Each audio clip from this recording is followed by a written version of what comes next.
No. Oh, jeez, stop. Stop with the hair. No, my delicate nose hair. Jeez. Oh, stop. That really hurt. That really hurt. That's just to soften you up. I need information. Information on secret government money for trade school or college. Government money? What? Secrets? I don't know any secrets. I'm a part-time security guard. The only secrets I have are on my browser history. It's called Foxtrot, Alpha, Foxtrot, Sarah, Alpha. F-A-S-F-A? What? FAFSA? FAFSA? You want to know about FAFSA? You tell me about that. Tell me about that. FAFSA's not a secret. It's all in the folder, okay? Or you could go to financial aid. You don't have to tie me up to a chair. Speaking of which, can you untie me, please? Every student applying for financial aid must register for a federal student aid ID, commonly referred to as FSA ID. The FSA ID is a unique username and password created by you to access all online student portals with the Department of Education. Each student and at least one parent of every dependent student must create a FSA ID online at fsed.ed.gov ASAP. It's not that hard. It's in the folder. Okay. After you have created an FSA ID, you should log in to complete the free application for federal student aid, commonly known as the FAFSA. The FAFSA is a free application that must be complete online at fafsa.ed.gov. The FAFSA application collects information about your household, its income, and other information to determine what federal and state financial aid awards you may receive. This application can be filled out starting October 1st of the calendar year, directly prior to the academic year in which you plan to enroll. You must renew this application annually for each academic year you plan to attend. The FAFSA is needed not only for college grants, but also work programs, some scholarships, and even student loans.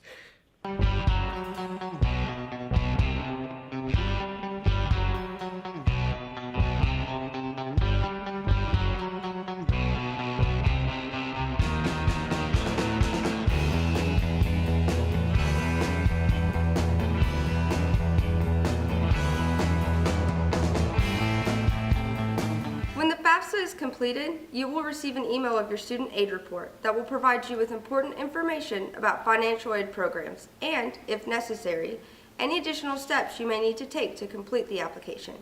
For example, some students who complete the FAFSA may be selected by the Department of Education for a required manual review called verification.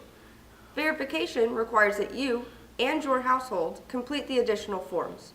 You must then provide these, along with proof of certain income documents or other materials, to the Financial Aid Office for further review. Because verification requires additional information, the process can sometimes delay both you and your application for your financial aid money. If you are selected for verification, you should contact the Financial Aid Office as soon as possible in order to avoid delays in financial aid money, including the funds used to purchase your books. Now, back to your regularly scheduled program.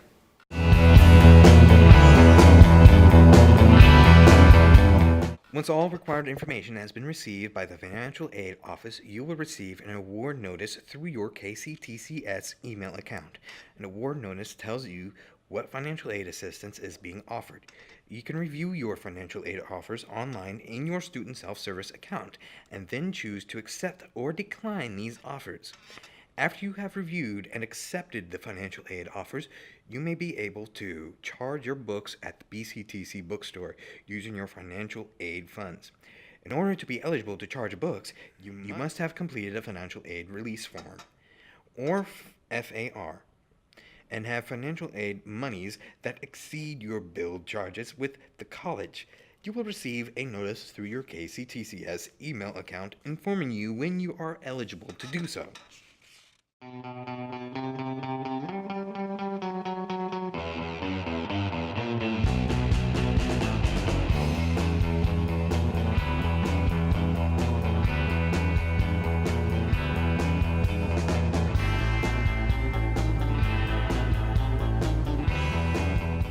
It is important to remember that if you fail to complete the FAFSA and financial aid release form, or have financial aid money awarded that is less than your total billed charges for the college, you will have to pay for books and other course materials out of pocket. If you choose to borrow student loans, you must also ensure you complete the entrance counseling and master promissory note online at studentloans.gov before your loan monies are allowed to be released. Entrance counseling explains the details about federal student loans, including how loans work, proper debt management, wise borrowing limits, and much more. The master promissory note is an agreement between you and Department of Education where you agree to pay back the loans you are choosing to borrow. In addition, the law requires a 30-day delay on the disbursement of loan monies to first-year, first-time student loan borrowers. You should remember this delay when planning for college expenses.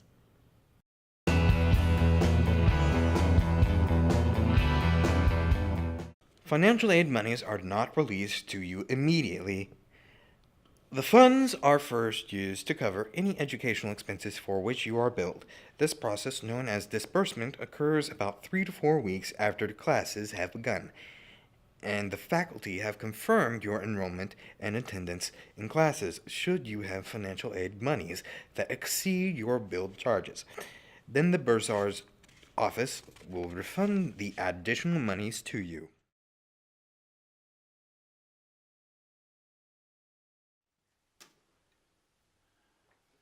All right. Got it. Right. Thanks. Yeah. What? Hey! Hey! Aren't you gonna tie me?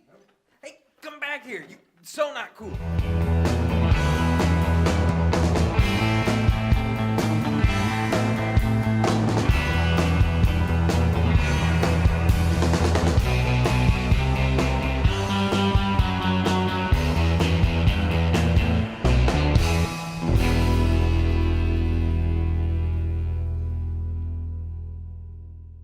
Refunds are only released on Thursday mornings after disbursement of financial aid. Refunds are processed through an outside company called Hire One, which KCTCS has contracted with to process all student refunds. Information is mailed to the students before the term begins to the address listed in PeopleSoft. If you have an address listed that is no longer valid, you need to give Records Office that updated information so a new packet of information can be sent to you. Students will need to activate the account even if you feel like you will not receive a refund. Students who pay out of pocket and then drop a class will receive their refund from drop classes through the Hire One process. There are 3 ways to activate the account to receive the full refund. Refunds! Woohoo! There's an easy refund where your funds are transferred to the Hire One card. There's also an ACH transfer to an existing bank account or a paper check. You are responsible for setting up the account. A Hire One PIN code can be generated in the event that the card has not been received, so you can still receive funds that are waiting to be dispersed. Important financial aid information like deadlines, priority dates, instructions, and contact information can all be found in your orientation materials. You are encouraged to visit the financial aid office early to ensure all the issues are resolved prior to the first day of classes. Keep in mind the important priority dates to avoid delays that can result in your classes being dropped, being unable to charge books, and even the loss of your financial aid monies. Payment deadlines can be found on the BCTC webpage under Current Students Academic Calendars. Term deadlines have been provided to you in the advising folder as well on the Bursar's Office handout. It's important to remember that BCTC has a cancellation for non-payment policy. If payment or payment arrangements are not made by the published payment deadline, your enrollment schedule may be changed to a non-enrolled. This means that you could potentially be unenrolled in some or all of your courses. We do not guarantee enrollment back into these classes from which they were unenrolled. Students interested in re-enrolling into courses may also be assessed a $75 late fee and a $75 reinstallment fee to be re-enrolled back into these courses. You should remember that you are personally liable and responsible for all associated charges on the student account. Student bills are emailed to the KCTCS student email account. Bills are automatically sent on a weekly basis to the email account until the bill is shown as paid. Students should maintain their email on a weekly basis to ensure you are able to receive emails from all the offices at BCTC. Past due accounts are reviewed at 30 and 60 days past payment deadlines. If a student account is reflecting a past due balance 30 days after the published payment deadline, a 30-day past due notice is physically mailed to the student address of record in PeopleSoft.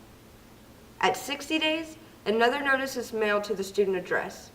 After 70 days past due, if the student account still has an outstanding balance reflecting, then the account can be forwarded to the Kentucky Department of Revenue, or DOR, for collection. Once the accounts have been forwarded to collections, you may incur additional charges from the collection fees from DOR. Your transcripts and enrollment privileges are placed on hold until that balance is paid in full. After you've created your FAFSA ID, you must. FSA ID. Okay. Do it again. After you've created your FAFSA, oh man, I said F twice. No, it is FAFSA, right? FAA. Fuck, ass, fuck, shit, ass. It's Right? FSA ID. FAFSA, right? FASFE. Okay. No, FSA. We're just choking out of you. I'm putting a book real, man. FSA. It's five letters, like the whole thing is FAFSA, right? It's FSA ID. It's a different thing than Oh, FSA. no, okay. Never mind. I thought we were still talking about FAFSA. I'm putting this at the end of it. I thought we were still talking about stupid FAFSA. Like, you were saying like, fuck, ass, fuck, shit, ass. Oh, man. This is what made So FSA ID. FASF. FA. FSA FSA. FSAFA? ID. Okay. Okay, I got this now.